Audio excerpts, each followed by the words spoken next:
Speaker and birthday boy as well, for allowing me the privilege of delivering my maiden speech to the honourable members of this House in such an important debate. All this week I've listened to a variety of maiden speeches, speeches that have come in as many shapes, sizes and colours as the members who sit in this House here today. Such diversity of both speeches and members is, I believe, to be warmly welcomed.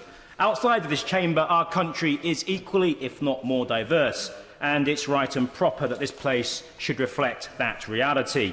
As Norwich's and indeed Norfolk's first ever black MP, I like to think I'm making my own small personal contribution to that particular challenge.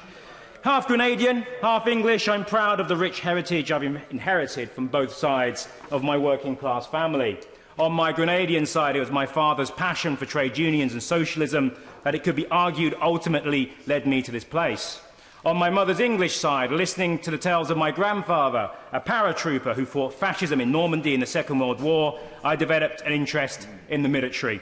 An interest that would ultimately lead me to become a reservist infantry officer, culminating in the tour of Afghanistan in 2009. But let me just advise this House and any would-be armchair generals listening. It would be a grave error to mistake my service as a guarantee of support for future military adventurism. It will not. Better, I think, you see me as a pragmatic dove, sadder and wiser for my experience with the limitations of firepower when it comes to achieving our long-term security. From now, though, I want to tell you a little bit more about my constituency, Norwich South, and the city that sent me here to be its voice unto power. Of course, the last MP to be sent here was my predecessor, Simon Wright.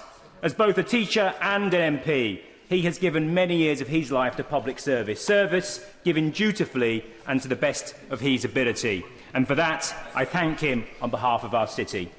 For those of you that haven't had the pleasure of visiting the fine city of Norwich, let me assure you it's far more than simply the home of Adam Partridge and Radio Norwich. It's one of only a few cities with two cathedrals, has a historically iconic marketplace, and at its centre, what is considered one of the finest examples of an 11th century Norman castle in Western Europe. If you travel to the top of Norwich Castle and look out, you'll see our city spread out in uneven but concentric circles. The closer to the castle, the older the buildings, and as you progressively move out from the sites of historical slums, you eventually begin to see the advent of 19th and 20th century affordable social housing. But my fear is that future generations of my city will look out from that castle and ask themselves, what happened to the social housing of the 21st century? Listening to this Queen's speech, I believe the answer will be the following. The foresight and wisdom of past generations spanning more than a century was squandered for the short-term gain of a few. Today, as we debate the crucial issue of housing, we have a government that is in effect seeking to forcibly asset strip housing associations. But not content with that, it would also force local authorities to set off their already scarce housing stock to fund this supreme tragic folly. In my humble opinion, this is a policy as economically incompetent as it is ideologically obnoxious. In one fell stroke, it will increase the division between those who own properties and those who do not. It will raise rents, increase the housing benefit bill, fuel house price inflation, further segregate my city and decrease the number of homes that are increase the number of homes that are owned as mere units of speculation.